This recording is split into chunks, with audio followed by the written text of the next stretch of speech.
Je ne vais pas suggérer que les montres connectées sont une mauvaise chose. J'adore les montres connectées et la grande majorité des propriétaires voient des avantages positifs à en posséder un, ou au moins sont neutres à leur égard. Il est très rare qu'un tracker d'activité physique ou une montre connectée ait un effet négatif sur votre santé ou tout autre aspect de votre vie autre que peut-être votre seul banquier lorsque vous l'achetez. Cela dit, les montres connectées peuvent présenter des risques relativement faibles mais réels. Même s'ils sont peu susceptibles de vous affecter, il est important d'en être conscient. Parlons de certains des principaux.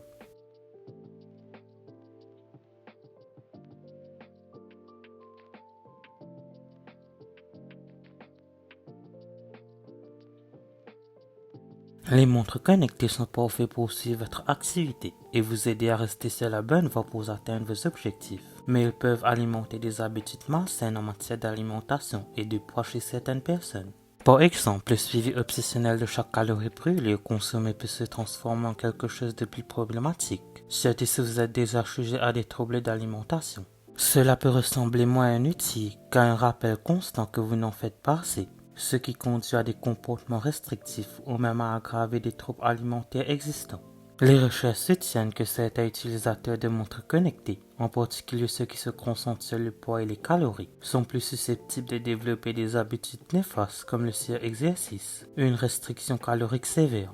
Ce n'est pas exactement la faute du tracker, mais pour les personnes présentant certaines vulnérabilités, cela peut ajouter de l'huile sur le feu. Bien que la grande majorité des utilisateurs ne soient pas confrontés à ces problèmes, il faut en tenir compte si vous vous retrouvez un peu trop obsédé par les chiffres. Dans le même ordre d'idée, les trackers d'activité comportent un risque subtil. Ils peuvent parfois vous amener à ne plus vous soucier de ce que votre corps vous dit réellement. Vous avez déjà eu l'impression de devoir atteindre vos 10 000 pas quoi qu'il arrive, même lorsque vous êtes épuisé ou que vous vous sentez pas bien? C'est assez courant. De nombreuses personnes se laissent emporter par le maintien de leur séquence, l'atteinte d'objectifs quotidiens ou la compétition avec leurs amis sur des applications comme Strava. Ce qui est amusant jusqu'à ce que cela commence à éclipser le besoin de repos de votre corps. Des études suggèrent que lorsque les gens se fient trop aux données du tracker, ils peuvent se forcer à surmonter des blessures ou la fatigue pour éviter de mettre fin à une série. Il est facile de tomber dans le piège de juste un entraînement de plus.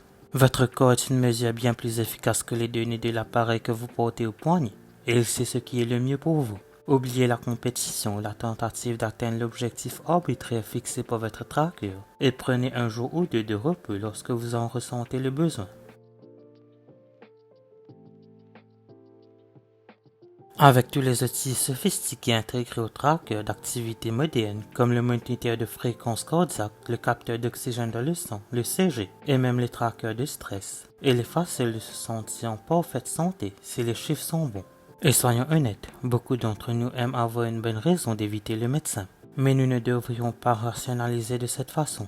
Bien que ces appareils puissent fournir des informations utiles, ils ne remplacent pas les examens médicaux réguliers. Les trackers d'activité ne sont pas infaillibles. Aussi impressionnant que soit leur capteur, ils peuvent parfois être inexacts et vous donnent un faux sentiment de sécurité. Par exemple, un moniteur de fréquence cardiaque peut passer à côté d'arythmies subtiles ou d'autres problèmes cardiaques que seul un appareil médical approprié pourrait détecter. De même, le fait que votre taux d'oxygène dans le sang soit correct ne signifie pas que vous êtes à l'abri d'autres problèmes de santé sous-jacents. En bref, se fier uniquement à votre tracker d'activité peut signifier que vous passez à côté des signes indiquant que quelque chose de mauvais se cache sous la surface, et c'est un pari que vous ne voulez pas perdre. Si cela vous aide à repérer certains aspects de votre santé, c'est pratique, mais ne vous laissez pas bercer par un faux sentiment de sécurité en raison de votre compagnon de poignée.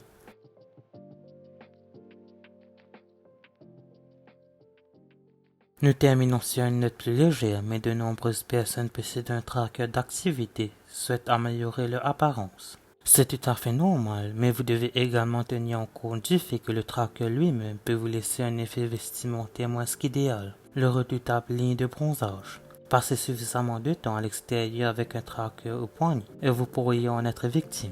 Bien qu'il s'agisse davantage d'un problème esthétique, certains utilisateurs ressentent un effet secondaire plus désagréable en cas d'utilisation prolongée, c'est-à-dire l'irritation cutanée. Si vous ne faites pas attention, la sueur, l'humidité et la saleté peuvent rester coincés sous le bracelet, en particulier pendant les séances d'entraînement. La bonne nouvelle est que la plupart du temps, cela peut être évité grâce à un entretien simple. Prenez quelques minutes pour nettoyer régulièrement votre trachéo et votre poignet et offrez peut-être un peu de repos à votre peau en desserrant le bracelet ou en l'enlevant de temps en temps.